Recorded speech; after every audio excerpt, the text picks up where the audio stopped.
For first problem, in order to calculate the thermal conductivity, we need to use the equation and get out the thermal conductivity, and then plug in the number, we will get the final answer.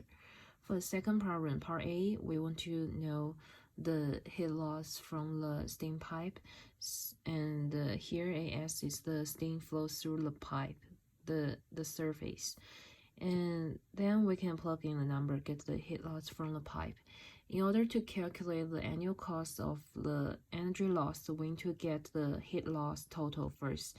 By time, use the heat loss from the pipe times the time per year, and then we will get the total energy loss by use the thermal unit convert from the English unit of energy, and then we will get the cost by using the energy loss we get from here times the annual the natural gas price, and we will get the cost per year. For the third problem, in order to get the surface temperature of the space curve, and we need to set two sides equal to each other, and then use the equation from each side and cross out the same property, and we will get the temperature at the end from the surface. For number 4, the driving force for heat transfer will be the temperature difference. For electric current flow will be the voltage difference. For the fluid flow, it will be the concentration difference, same as the mass transfer.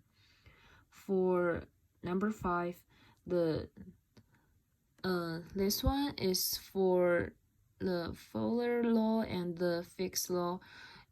By using the equation given from the problem statement and identify the property of each term. So for the left side is all for the heat conduction, right side will all for the mass diffusion, and the Q will be the heat transfer rate for heat conduction, and then it will also mean the mass transfer rate in mass diffusion. And it all lay out here, and A here is the area of the flow through the object. It's the same for both sides. For number 6, in order to get the diffusion coefficient for carbon dioxide at different temperature and different pressure, first we need to find the diffusion coefficient at certain temperature and at 1 atm from this page, and the table is 14-1 in the book. And at the book give us the basic not like basic but like pressure at 1 atm, but in the problem statement it asks for 0.5 or 5 atm, so we need to divide 0.5 and 5 to convert the pressure, and then we will get the diffusion coefficient for certain temperature and at certain pressure.